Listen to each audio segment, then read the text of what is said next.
When I was 5, Mom and Dad took my little brother to the city for kindergarten and left me in a mountain village with my grandfather, who had dementia. Before they left, Dad told me to take care of Grandpa, watch the house, and protect the yard. Mom said I was the older brother, so I had to be sensible. They said that once they made enough money, they'd bring me to the city, too. I didn't want to let go. I clung to Mom's leg and begged through tears. Mom, please. I don't want to be separated from you. My tears and snot smeared across her expensive dress. She scolded me for being difficult, slapped my bottom until it swelled, and struck my face hard enough to break the skin. In the end, they didn't soften. They left and never came back. 3 months later, when I was close to starving, I called Mom and begged her to send me something to eat. She snapped, irritated. A boy who talks about being hungry every day. Why don't you just starve then? How can there be nothing to eat in the countryside? Your father and I are under so much pressure in the city. Can't you be sensible for once? Her words came true. That winter, I starved to death. 5 years later, Mom pushed open the rotten door. Miles, she called Mom's back. The room reeked of decay. Spiders crawled the walls. Grandpa lay curled on torn bedding, half asleep, narrowing his eyes against a strip of light from the doorway. Mom, Alan frowned, covering her nose and waving at the rancid air. Why does this place look like a landfill? Doesn't anyone clean up? What a filthy little slob. Miles, Miles. She looked around, calling my name louder and louder. I threw myself at her, passing straight through her body like air. I forgot again I died 5 years ago. After waiting so long, Mom was finally back. He held candy and cookies, making my mouth water. So she did care. She'd just been too busy until now. I bounced beside her shouting, Mom, I'm here. I'm right here. But she couldn't see me. Her phone rang. Unable to stand the stench, she stepped outside to answer. I followed. Baby, be good. Mom will be home soon. I just stopped by to check on your brother. I bought your favorite cream puffs and fruit gummies. All the things you like. Yes. Yes. I'll be back soon. Tonight, Mom will hold you while you sleep. I froze. My happiness turned ice cold. The fruit and pastries weren't for me. They were for my little brother. Wronged and furious, I waved my transparent arms yelling, Why? We're both your sons. Why don't you love me? I was more obedient than him. If you didn't like me, why did you give birth to me? She couldn't hear. She went back inside. Disgust blanketing her face. Dad, where's Miles? What is going on? I've been calling him, and he won't answer. Her tone grew impatient as she glanced at the expensive watch on her wrist. Clearly in a hurry to leave, I squatted on the ground, just like the year I starved. I didn't even have the strength to hate her. Someone who doesn't love you, an ocean of devotion, changes nothing. So my little brother had grown big, and she still held him to sleep. When I was 3, after Mom gave birth to my brother, I was thrown into a room with Grandpa, who had dementia. During his episodes became a violent stranger, beating me black and blue. I used to cry until snot bubbled, hugging Mom's leg, begging Mom, please, I want to sleep with you too. She frowned, treating me like an unreasonable burden. You're the older brother. Why don't you know how to help Mom? Your brother is still so little. He needs care. Don't provoke Grandpa, and he won't hit you. Grandpa is sick. You're the older brother. You have to help Mom and Dad look after him. She always used that exact phrase. You're the older brother. With that single line, I was forced to shoulder things no child should ever carry. Then on, I never knew the smell of Mom's quilt or the safety of her arms. Miles catches mice. Lots of mice. Bad child. Grandpa muttered confusedly to himself, completely failing to recognize Mom. Mom stopped looking for me, staring at the ruined house with pure disgust. Still as naughty as when he was little, not quiet and refined like Mason at all. All day long, he only knows how to catch mice, making the room dirtier than a dog kennel. Such a big child, and he still has no sense of hygiene, always wanting to go to the city with me looking like this. Ugh. He let out a heavy sigh filled with disappointment. My heart felt hollowed out, the pain making my soul tremble. But Mom, I caught mice because there was nothing else to eat. Grandpa and I were weak with hunger. We couldn't bear it. So I hunted mice. Fighting cats for them left my body covered in crisscrossing scratches. Even when I managed to roast one, I saved it for Grandpa first, eating only after he was full. Grandpa was never full. Once he was so ravenous, he bit a chunk of flesh right out of my arm. Even as a ghost, that missing bite remained sunken into my skin. Most families in the deep mountains had already fled. Only Grandpa stayed in this broken house. After I starved, Mr. Harper, who looked after the village, assumed my parents had taken me to the city. Being grandpa, he brought food every week, sometimes once every half month. That was how grandpa survived. Helen retched and disgusted, unable to endure the stench any longer. Hurriedly opening her exquisite designer handbag, he pulled out $500 and placed it on the trash cover table. The dried-up food on the surface was covered in flies and crawling with maggots. Helen ran outside and vomited for a long time. Miles, bad child, bad child. Give me mouse, big mouse. Grandpa chased after her, barefoot, hunched over with messy hair and a filthy face, looking like a madman. Before he could get close, the thick stench hit her. Helen held out a hand to stop him. Dad, don't come over. You stink. I left $500 on the table for you and Miles. Tell him to spend it carefully. I'll come see him next time. My soul followed her out, watching her disgusted expression numbly. As she turned to hurry away, a video call flashed on her screen. The contact name read husband. I saw Dad. I didn't see Miles. Dad said Miles went to catch mice again. He's still so naughty at his age. Helen's tone was full of disdain as she summarized the visit. I leaned in, looking at Dad on the screen. His hair was combed back until it shone. He wore an expensive suit, his skin healthy, carrying the unmistakable aura of wealth. Behind him was a bright, finely decorated home. A wave of bitterness washed over me. They had been living in luxury all along, like the fool I thought. City life was hard for them, which was why I never dared call until 3 days before I starved. Perhaps when pain piles up long enough, it no longer makes waves. I just stood numbly beside Helen. Honey, Dad said after a moment, why don't we bring Dad and Miles to the city? No one is left in the village. It's inconvenient for Miles to go to school there. Dad is old too. Our situation is better now. My shattered heart stitched together slightly, my eyes shining with surprise. Mom didn't love me, but Dad still cared. I stared at him and smiled even though he couldn't see me. Helen sighed deeply, a sound heavy with disappointment and hopelessness. Walking back into the house, she pointed the camera inside. Look, Miles has turned the house into a landfill. I want to bring him back too, but look at how filthy he is. How am I supposed to bring him home like this? I muttered stiffly. I'm not filthy. What can a 5-year-old do? I've been dead for 5 years, and you still don't know. Let me see brother's house. I want to see. A bright, lively voice erupted from the phone. An 8-year-old boy in a little suit appeared, looking like a small prince. My little brother Mason had been raised beautifully. His skin tender, pale and smooth as porcelain, confident and lively. The smile left his face the moment he saw our broken home. His disgusted expression mirrored Helen's perfectly. His house is so dirty. Even a landfill isn't that dirty. I won't let him come to our house. He'll bring in so many germs. Oh. So in their hearts, I wasn't family. Daniel pulled Mason into his arms, coaxing him. All right, well listen to our little prince. We won't bring your brother back yet. When he fixes his hygiene habits and becomes a clean child, we'll bring him back. Okay? Mason pouted arrogantly, tugging Dad's hand. Let him see my room. When his room is as clean as mine, then he can come with complete superiority. Mason showcased his bedroom to the camera. Mom, let him see what a boy's room is supposed to look like. I don't want a brother who lives in a trash heap. I stared at his room, a soft print-style bed, a bright space, with an entire cabinet of neatly arranged toys and figurines. It was massive, connected to a transparent walk-in closet, where clothes of every color hung in rows. The carpet was white and fluffy like clouds.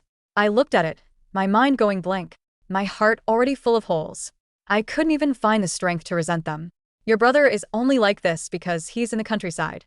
Once he comes to the city, he won't be like that anymore. Your brother comes, you'll have one more person to play with and take care of you. Isn't that good?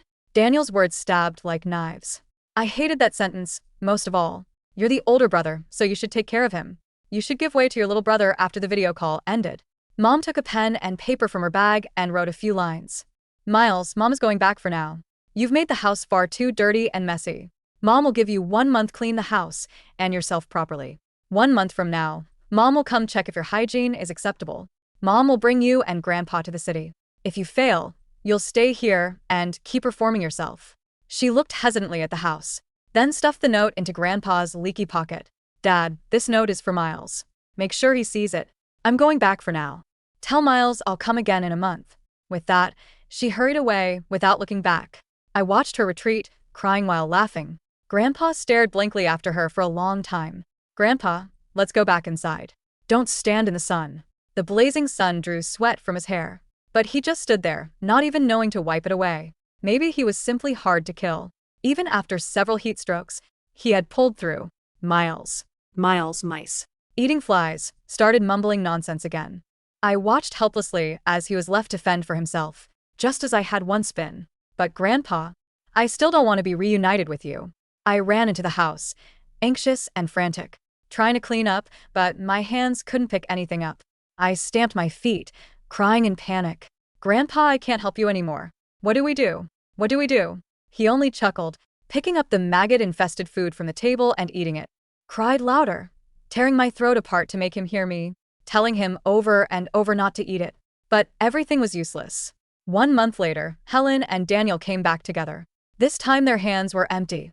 I pouted, complaining, "What are you back for? Mason is your only treasure. Don't come back and disgust me." They couldn't hear me. Instead, I heard plenty from them, as they complained that I was filthy and disobedient. By coincidence, Mr. Harper came to bring Grandpa food. He knew Grandpa couldn't cook, so he only brought enough cooked food for one day. There was meat and vegetables, and the meat was stewed soft enough for Grandpa to chew. The rest was water, bread, cookies, instant noodles, and other dry food. When Mr. Harper saw my dad, he was both surprised and angry. Out of politeness, he didn't explode. "You finally remembered. You have an elderly father at home who can't take care of himself." Daniel smiled awkwardly and found an excuse for himself. "These years have been hard while we were struggling outside. Now that things are a little better, we've come back to bring him with us. Thank you so much for looking after my father." Mr. Harper smiled faintly and said nothing. Helen looked at the room, still completely untouched, covered her nose and complained again. "What's wrong with Miles? I told him to clean up. I came to bring him away. He didn't clean up at all. This child is enough to drive someone mad."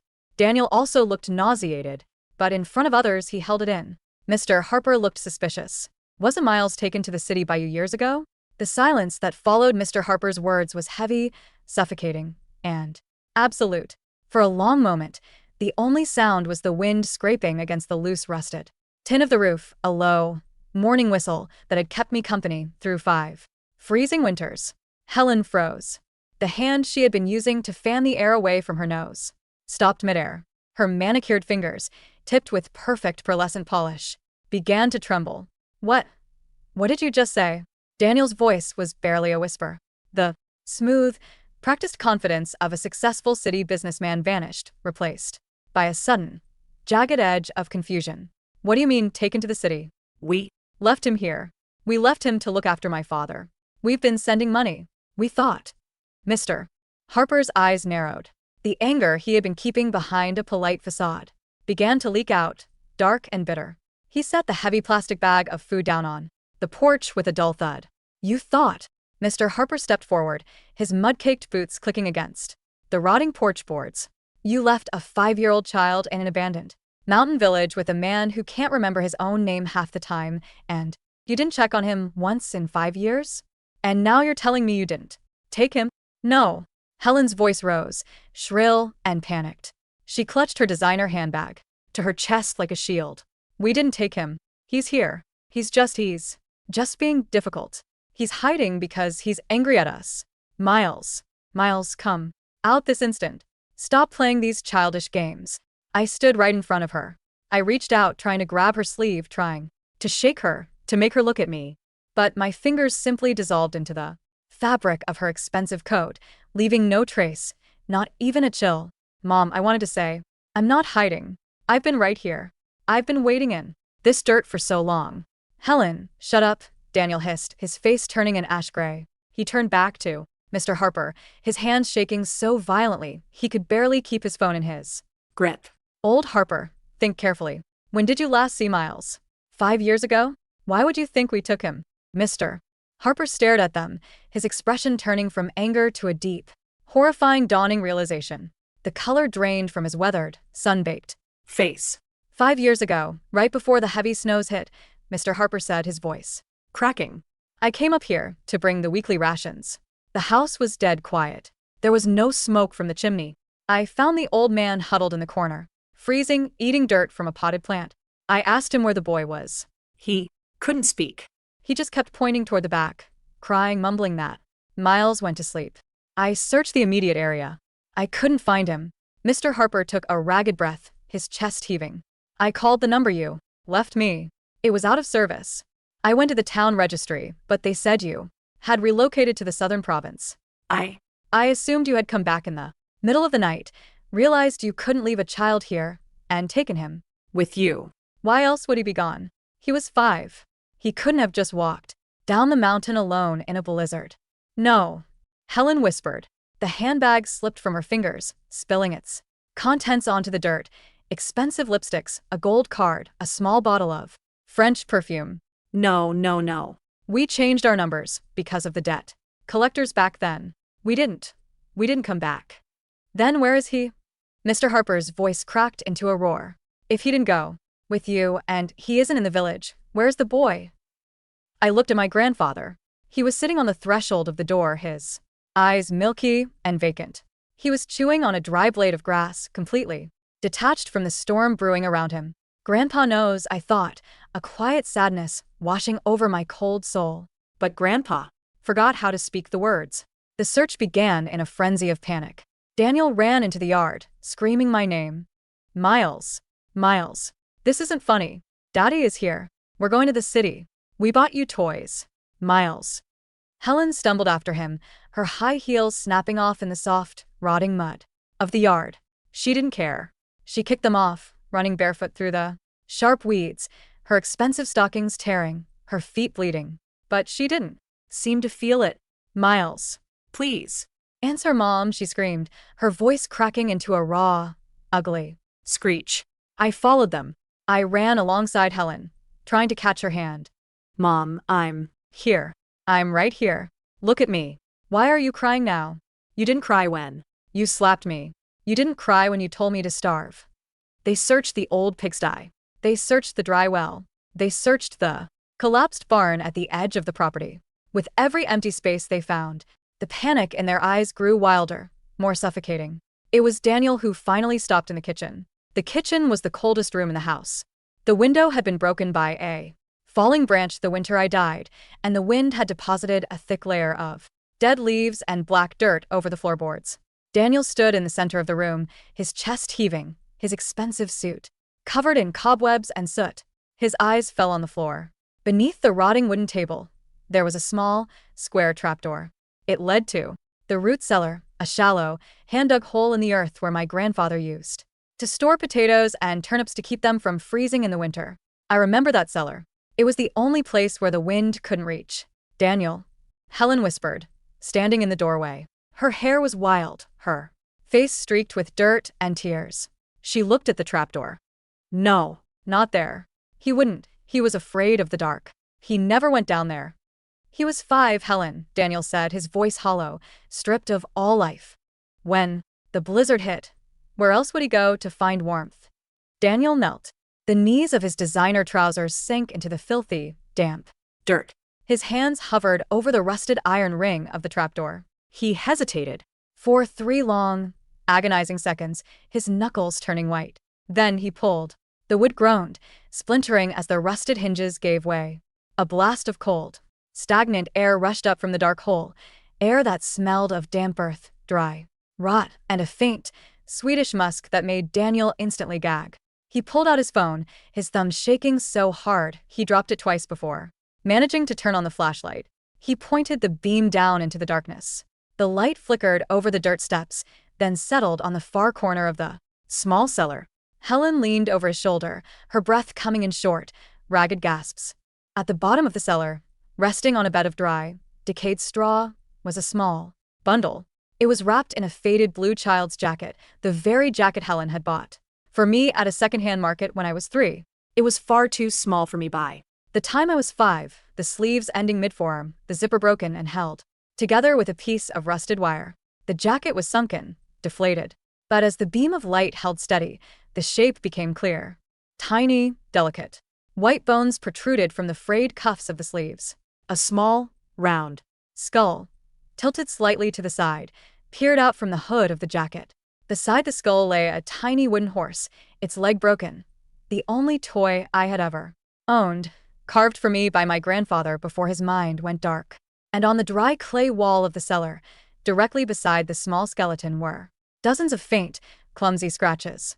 They were tally marks, scratched into the dirt with a sharp stone. There were 32 marks in total. Below the marks, written in shaky, backward strokes, the only words I had learned before they left me was a single name, M-O-M. The silence that followed was broken by a sound that didn't belong to a human. It was a low, guttural rattle that came from deep inside Helen's throat. She Dropped to her knees, her hands slamming into the dirt beside the opening of the cellar. She stared down at the tiny skull, her eyes wide, the pupils dilated, until they were almost entirely black. "No," she whispered. No. "That's not him. That's a doll. Someone put a doll down there. Daniel, tell me it's a doll." Daniel didn't answer. He had fallen backward onto the kitchen floor, his phone dropping from his hand, the flashlight beam pointing uselessly at the ceiling. He covered his face with his hands, his entire body convulsing as silent, violent sobs racked his frame. "Miles," Helen gasped. She reached her hands into the dark opening, her fingers clawing at the dirt steps as she scrambled down into the shallow cellar. "Miles, baby, get up. Mom is here. Look, I brought you the cream puffs. I Brought the fruit gummies. They're in the car. I'll go get them. Just get up. Please, get up." She reached the bottom. She fell over the tiny blue jacket, her hands hovering over the fragile bones, terrified to touch them, yet desperate to hold them. "Why is it so cold?" she sobbed, her voice rising into a hysterical shriek that echoed off the damp dirt walls. "Why are you so small? You were supposed to grow." You were supposed to be the big brother." I hovered beside her in the dark cellar. The air down here didn't feel cold to me anymore, but I remembered the night I died. I remembered how the hunger had felt like a fire in my stomach, eating me from the inside out until there was nothing left but a cold, dull ache. I remembered the sound of the wind screaming outside, and how I had crawled down here because I thought the earth would keep me warm. I had hugged my little wooden horse, staring at the trapdoor, waiting for it to open. I had kept counting the days, scratching them into the wall, because Mom said she would come back once they made enough money. I stopped counting on the 32nd day. "Mom," I said softly, sitting on the dirt step beside her. "I did what you asked. I was sensible. I took care of Grandpa. I didn't let him freeze. I gave him the mice I caught. I didn't cry when my stomach hurt." Helen didn't hear me. She threw herself over the tiny skeleton, clutching the fragile, dirt-stained blue jacket to her chest. The dry bones clicked softly against each other, a sound that seemed to shatter whatever sanity she had left. "Ah!" She let out a long, agonizing scream, a sound of pure, unadulterated torment that seemed to drag itself up from the very depths of her soul. She clawed at her own face, her fingernails tearing her skin, leaving deep, bloody tracks down her Cheeks. "I killed him," she shrieked, her voice cracking into a ragged whisper. "I told him to starve. He called me and said he was hungry, and I told him to starve. Daniel, I killed our boy." Daniel crawled to the edge of the trapdoor, looking down at his wife clutching the remains of their eldest son. He vomited onto the dirt floor, his body shaking so violently he couldn't stand. Mr. Harper stood in the kitchen doorway, his hands covering his mouth, tears streaming down his wrinkled face. He slowly took out his old, battered phone and dialed the local police. "Hello." Mr. Harper's voice was barely audible. "I'm at the old Chin house in the mountains. We found him. We found the boy." The mountain village, which had been silent for 5 years, was suddenly filled with the red and blue flashing lights of police cruisers and an ambulance. The quiet, misty air was broken by the crackle of police radios and the heavy footsteps of officers climbing the mountain path. The forensic team arrived with small, sterile boxes and white sheets. I sat on the roof of the old house, my legs dangling over the edge, watching them work. The sun was beginning to set, casting long, bloody shadows across the yard. They carried my bones out of the cellar in a small, black zippered bag. It was so light. The officer carrying it didn't even need 2 hands. He held it against his chest with a solemn, heavy expression. Helen and Daniel were sitting in the back of a police cruiser. Their wrists were bound in cold metal handcuffs. The public outrage had begun almost immediately. The police officers who had Enter the house were local men from the town at the base of the mountain. They Knew how hard life was in the mountains, but they also knew that no one, no matter how poor, abandoned a 5-year-old child to die in the cold while living in luxury in the city. How could you? One of the younger officers, a man with a young son of his own, spat as he closed the door of the cruiser. You left him here to rot while you dressed your other kid in suits? You're monsters. Daniel kept his head bowed, his forehead pressed against the cold glass of the window. He looked 10 years older. His neat hair was wild and matted with dirt, his expensive suit ruined. Helen, however, was not silent. She was staring at her hands, her eyes wide and unblinking. She was rocking back and forth, mumbling under her breath. 32, she whispered. 32 days. He waited 32 days. the Cream puffs. I have to give him the cream puffs. He likes the cream puffs. Miles, be good. Mom will sleep with you tonight. I'll hold you. I'll hold you so tight. She's lost her mind, the driver of the police car muttered to his partner as he started the engine. Good. Let her live in that hell. As the police cars began to wind their way down the mountain, I saw another car arriving. It was a sleek, black sedan, the family car. The door opened and my little brother, Mason, stepped out. He was 8 years old now. He had been left with a family friend in the town below while his parents came up to the mountain, but he had insisted on following them when he heard the commotion. Mason looked at the dilapidated, rotting house with the same disgust he had shown on the video call. But as he saw his parents in the back of the police cruiser, his expression turned to fear. Mom, Dad, Mason cried, running toward the police car. What's happening? why? Are you in there? Where is my brother? Is he coming to play with me? Daniel looked up, his eyes hollow as he stared at his youngest son through the Glass. A wave of fresh tears spilled over his cheeks. He shook his head, unable To speak. Mason turned to Mr. Harper, who was standing by the gate, holding my grandfather's hand. Old man, where is my brother? Mason asked, his voice trembling, his childish arrogance beginning to crack. Why is everyone crying? Is my brother's room Clean yet? Can he come home now? Mr. Harper looked down at the boy. There was no anger in his eyes for Mason, only a deep, pitying sorrow. Mason was innocent of his parents' crimes, but he would carry the weight of their sins for the rest of his life. Your brother is gone, child, Mr. Harper said softly, his voice cracking. He Won't be coming to the city. He's gone to a place where he'll never be hungry again. Mason stared at him, his small face twisting in confusion. But Mom said he was just dirty. She said if he cleaned his room, he could come. I I even brought some of my toys for him. Mason reached into his pocket and pulled out a small, shiny plastic robot, the kind of expensive toy I had only ever dreamed of seeing. I was going to share, Mason whispered, tears finally filling his eyes. I Didn't want him to be lonely. I floated down from the roof, landing softly on the grass beside him. I looked at the toy robot. It was beautiful. Thank you, Mason, I whispered, though he couldn't hear me. But I don't need toys anymore. I don't need a clean room, either. The legal trial of Helen and Daniel Chin became a national sensation. The media dubbed it the mountain cellar case. The contrast between my skeletal remains in the damp dirt and Mason's luxury life in the city was splashed across every newspaper and television screen. The public's fury was relentless. The company Daniel worked for fired him immediately to distance themselves from the scandal.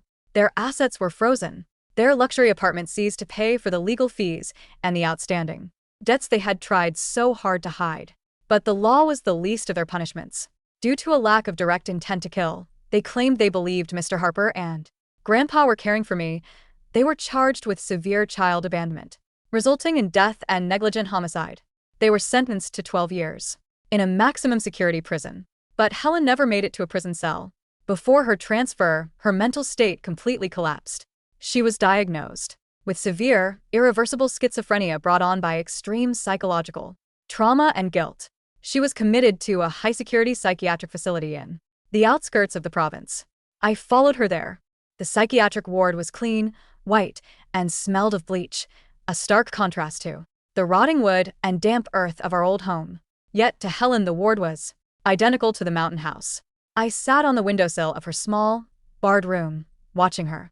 She spent her days kneeling on the cold linoleum floor, her hands clawing at the tiles as if trying to dig through the concrete. Miles, she would whisper, her voice raw and cracked. Mom is digging. I'm Coming down. Don't be scared of the dark. I bought the cream puffs. Every day, during visiting hours, she would refuse to eat her meals. Instead, she would gather the bread, the small cartons of milk, and the fruit cups, placing them carefully in the corner of her room. Within days, the food would begin to rot. Flies would gather, and the staff would have to drag her screaming from the room to clean up the mess. No.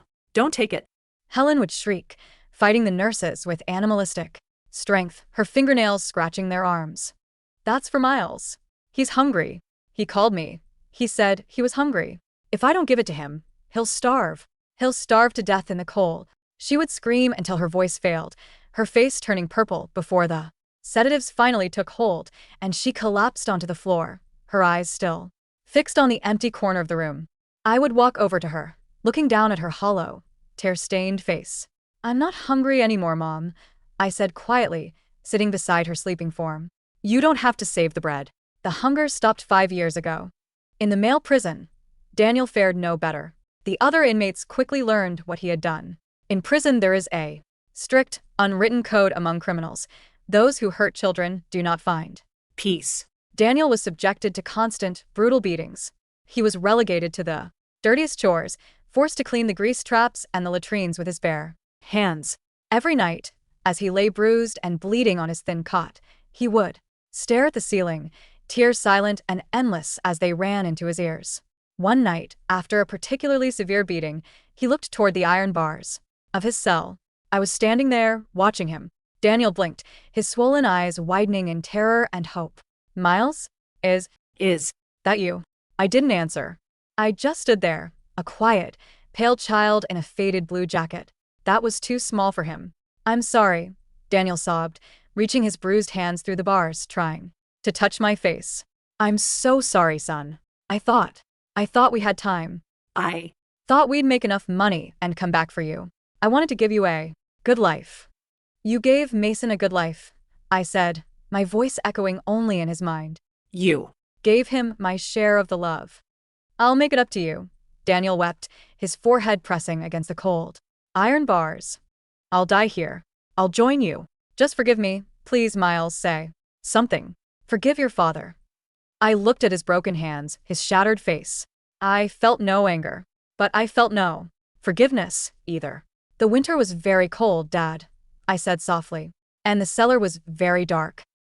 With that, I turned and walked away, my form dissolving into the shadows of the corridor, leaving him alone with the echoes of his own weeping. 2 years after the discovery, my grandfather's health finally gave out. He had been placed in a quiet, state-run care facility in the valley. Mr. Harper had visited him every week, bringing him soft foods and sitting with him in the garden. Without the burden of trying to survive in the ruined house, Grandpa's mind had seemed to settle.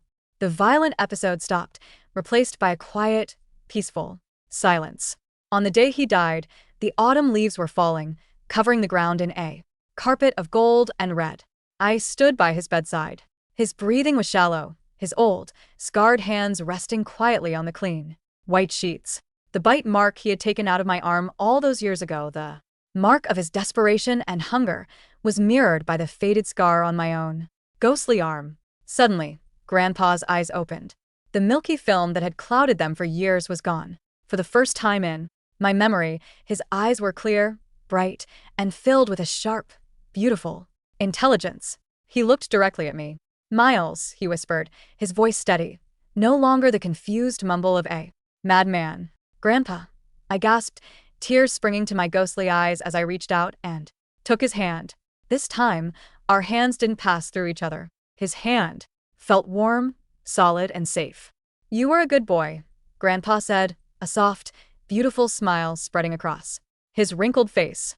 You fed me. You kept me warm. You were the sensible one. I was scared, Grandpa, I cried, burying my face in his chest. I was so hungry. I know, my child, Grandpa murmured, his hand gently stroking my hair. But the hunger is over now. The harvest is done. His chest gave one final long heave and then fell still. At the same moment, the old man sitting in the bed seemed to fade, and a younger, stronger version of my grandfather stood up from the shell of his body. He was wearing his old farmer's clothes, but they were clean, whole, and bright. He took my hand, pulling me close. "Come, Miles," Grandpa said, pointing toward the window. "Let's go home." The Real home. I looked back one last time. I saw the city in the distance, a sprawling, glittering mountain of concrete and glass where my parents had chased their dreams at the cost of my life. I saw the psychiatric ward where Helen would spend the rest of her days clawing at the floorboards, searching for a child she had thrown away. I saw the prison where Daniel would grow old in silence and pain. And I saw Mason, who would grow up knowing that his luxury had been bought with his brother's blood. They had their city. They had their money, but they had nothing else. I turned away from the window, looking up at my grandfather's smiling face. I Squeezed his hand, my heart finally feeling whole, the holes left by hunger and neglect closing up at last. "Let's go, Grandpa," I said. We stepped out of the window, rising into the soft, golden light of the autumn afternoon, leaving the rotting house and the cold earth far behind.